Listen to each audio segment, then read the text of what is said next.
Ganpati classes में आपका हार्दिक अभिनंदन है। खुश रहिए, मस्त रहिए और खूब परिश्रम कीजिए। तो बेटे, हमने जो कल वीडियो डाला था उसमें हमने जो शॉर्ट में इसी को हमने डाला था, शॉर्ट में डाला था, और इसी को आज हम आपको डिटेल में विस्तार से समझाने वाले हैं। अब इसमें जो शॉर्ट में आप सिर्फ देख सकते हो कि कैसे लिखा हुआ है, लेकिन समझने के लिए आपको ये वीडियो देखोगे तो इसमें आपको 90+ % आपको वन टाइम में ही देखने से समझ में आ जाएगा। तो चलिए हम समझते हैं। जो हमारा आज का कॉन्सेप्ट है वो है अलंकार। क्या है? अलंकार भाग 1। अब इसमें भाग 1 इसलिए है कि हम इसको विस्तार से भाग 1, भाग 2, फिर 3, 4 ऐसे, और फिर इनकी प्रश्न पत्र बना के सेंड करेंगे। तो इससे आपको यानी संपूर्ण अलंकार आपको समझ में आ जाएगा 1 by 1। कहते हैं ना कि एक साधे सब सदे, सब साधे जाए, सब सदे सब जाए। यानी एक एक करके हम पॉइंट वाइज सारे समझेंगे तो हम सारे अलंकार के जो भेद है विस्तार से समझ लेंगे। तो सबसे पहले आज हम पढ़ेंगे अलंकार के बारे में प्रारंभिक जानकारी। अलंकार, देखिए कॉन्सेप्ट है ना, उसकी शुरुआत से ही पढ़ना चाहिए, यानी उसकी स्टार्टिंग से। जो शब्द है ना अलंकार 2 शब्दों से बना है। किन शब्दों से? अलम प्लस कार। अब ये भी पूछ सकते हैं, यानी जो कॉन्सेप्ट है तो वो कुछ भी पूछ सकते हैं। तो अलंकार किन 2 शब्दों से मिलकर बना होता है? अलम प्लस कार से मिलकर बना होता है। अब यहाँ क्लियर हो गया 1 पॉइंट। अब क्या है? अलम का अर्थ क्या होता है? अलम का अर्थ होता है आभूषण। अब ये ऐसे भी पूछ सकते हैं अलम का, और इसको डायरेक्ट भी पूछ सकते हैं कि अलंकार का शाब्दिक अर्थ क्या होता है। तो इसका अलंकार का शाब्दिक अर्थ होता है आभूषण या गहना। ऐसे भी पूछ सकते हैं, जरूरी नहीं है अलम में हो। वहाँ अलंकार शब्द का मीनिंग डायरेक्ट भी पूछ सकते हैं, तो उसमें क्या होगा? गहना या आभूषण। जिस प्रकार से कोई भी पुरुष, स्त्री, बच्चे अपना सौंदर्य बढ़ाने के लिए तरह तरह के जो आभूषण धारण करते हैं और उसका अलंकृत हो जाता है, यानी उनका सौंदर्य बढ़ जाता है, और अपने किसी भी भवन को, किसी भी स्थान को सजाने के लिए जो उसमें प्रयोग किए जाते हैं वो सब अलंकार ही होते हैं। उसी प्रकार से काव्य की शोभा बढ़ाने के लिए जिन तत्वों या धर्मों का प्रयोग करते हैं वो क्या है? अलंकार। परिभाषा देखते हैं अलंकार की। काव्य की, अब देखिए, काव्य की शोभा बढ़ाने वाले तत्वों या धर्मों को अलंकार कहते हैं। जिस प्रकार से स्त्री, पुरुष, बच्चे अपना सौंदर्य बढ़ाने के लिए या किसी भी भवन को सुसज्जित करने के लिए, अलंकृत करने के लिए अनेक जो थिंग्स होते हैं उनका प्रयोग करते हैं, उसी प्रकार से काव्य को बहुत ही प्रभावपूर्ण, उसमें चमत्कार उत्पन्न करने के लिए जिन तत्वों या धर्मों का प्रयोग करते हैं उन्हें क्या कहते हैं? अलंकार। तो बेटे अच्छे से समझ में आ गया होगा आपको। पहले तो इसका शाब्दिक अर्थ आभूषण या गहना। अब है परिभाषा। काव्य की शोभा बढ़ाने वाले सभी तत्वों या धर्मों को क्या कहते हैं? अलंकार। तो हमारे 2 पॉइंट क्लियर हो चुके हैं परिभाषा। 3rd पॉइंट पे आते हैं, अलंकार के भेद। अब देखिए इसमें बच्चे क्या करते हैं बेटे, इसमें अलंकार के जो भेद है ना वो उनके जो आगे शब्दालंकार, अर्थालंकार वो एकदम मिक्स कर देते हैं। तो सबसे पहले हमें 3rd पॉइंट पे यही देखना है कि अलंकार के भेद कितने हैं। तो 3 भेद होते हैं, काउंटिंग में 3 नंबर। अब 4th नंबर पे कि वो 3 कौन कौन से होते हैं। तो 1st नंबर है शब्दालंकार, 2nd नंबर अर्थालंकार, और 3rd नंबर पे उभयालंकार। तो हो गए ना कितने? 4 पॉइंट में शाब्दिक अर्थ हो गया, परिभाषा हो गई, काउंटिंग में भेद हो गए, और भेदों के नाम, यानी 4 पॉइंट। अब इनके 5th पॉइंट में हम इनके परिभाषा किनकी? अलंकार की। अब शब्दालंकार की। अब देखिए शब्दालंकार, अर्थालंकार और उभयालंकार। कहते हैं ना कि शब्द में अर्थ छुपा हुआ है। ध्यान से देखा करो कि शब्द होता है ना उसी में कहीं ना कहीं अर्थ छुपा हुआ होता है। अब यहाँ कहाँ छुपा हुआ? देखिए शब्द अलंकार। जब काव्य की शोभा शब्दों द्वारा बढ़ती हो, किसके द्वारा?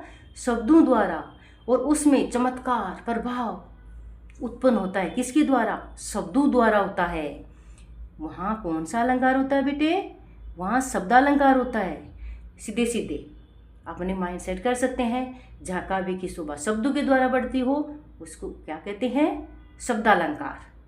कितना सरल है, देखिए 5th पॉइंट हमारा। अब इसके बाद में इसमें सेकंड पॉइंट कौन सा है, ये है अर्थालंकार। परिभाषा, जब काव्य की शोभा किसके द्वारा बढ़ती हो, अर्थ के द्वारा, तो वहाँ अर्थालंकार होता है। इसमें अर्थ के माध्यम से काव्य में चमत्कार उत्पन्न होता है। देखिए, शब्दालंकार में शब्द के द्वारा और अर्थालंकार में अर्थ के द्वारा। जब काव्य की शोभा अर्थ के द्वारा बढ़ती हो वहाँ कौन सा अलंकार होता है, वहाँ अर्थालंकार होता है। इसमें अर्थ के माध्यम में काव्य में चमत्कार उत्पन्न होता है। यहाँ किससे, यहाँ इसमें अर्थ के माध्यम से क्या होता है, काव्य की चमत्कार उत्पन्न होता है, यानी प्रभाव बढ़ता है। अर्थात साहित्य में जो अर्थगत चमत्कार होते हैं वो इसी का अंतर्गत है, उसे अर्थालंकार कहते हैं। अभी अर्थगत क्या होता है, अर्थगत यानी अर्थ के अंतर्गत जो चमत्कार या प्रभाव उत्पन्न होता है उसे अर्थालंकार कहते हैं। अब इसमें कौन कौन से आते हैं, देखिए शब्दालंकार में कौन से थे, अनुप्रास है, यमक है, सलेश है, उपमा। अर्थालंकार में उपमा, रूपक, उत्प्रेक्षा, अतिशयोक्ति, विरोधाभास, मानवीकरण वगैरह इसमें है, किसमें, अर्थालंकार में। अब है उभय अलंकार, उभय यानी दोनों, उभय का मीनिंग क्या होता है, दोनों। अब उभय अलंकार कौन से, शब्द और अर्थ। कैसे, देखिए 1 बाय 1 अपने आप ही मीनिंग निकलते जा रहे हैं, समझते जा रहे हैं ना बेटे। तो आप ध्यान से समझोगे ना, तो ये अलंकार के नाम से आप ये सोचते हो ये तो बहुत ही कठिन है, कैसे समझेंगे। तो अभी तक आपने समझा है, कहीं कठिन नहीं लगाना, कितना आपके सामने स्पष्ट हो रहा है एकदम आसानी से। जब काव्य की शोभा शब्द और अर्थ दोनों के द्वारा बढ़ती हो, किसके द्वारा, शब्द और अर्थ दोनों के द्वारा बढ़ती हो, या उसमें शब्द और अर्थ दोनों के द्वारा चमत्कार उत्पन्न होता हो, उसे उभय अलंकार कहते हैं। अब इसमें देखिए, कजरारी अंख्यन में कजरारी ने लखा, इस अलंकार शब्द और अर्थ दोनों है। ये जो काव्य पंक्ति है, कजरारी अंख्यन में कजरारी ने लखा, तो इसमें शब्द और अर्थ दोनों का प्रयोग हुआ है, इसलिए इसमें कौन सा अलंकार हो गया, उभय अलंकार। लेकिन अधिकांश समय अर्थालंकार और शब्दालंकार ही पूछे जाते हैं, उभय अलंकार बहुत ही कम पूछा जाता है। तो आपने देखिए कितनी सरलता से, सहजता से पढ़ने का प्रयास किया, समझने का प्रयास किया। एक बार सरसरी नज़र से फिर से देख लेते हैं, अलंकार की जो प्रारंभिक जो जानकारी है वो कितने पार्ट्स में कंप्लीट हो जाती है। अलंकार का शाब्दिक अर्थ, फर्स्ट पॉइंट, गहना या आभूषण। फिर कितने शब्दों से बना होता है, 2 शब्दों से बना होता है।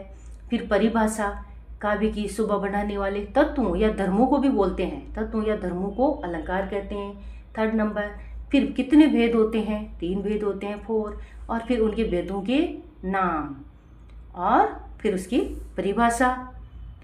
कितने सिंपल तरीके से आप यहाँ तक पहुँच गए, यानी इसमें कितने पॉइंट्स अभी हो सकते हैं। अर्थालंकार किसे कहते हैं, शब्दालंकार किसे कहते हैं, उभय अलंकार किसे कहते हैं, इन सब की परिभाषा आपको आने लग गई है।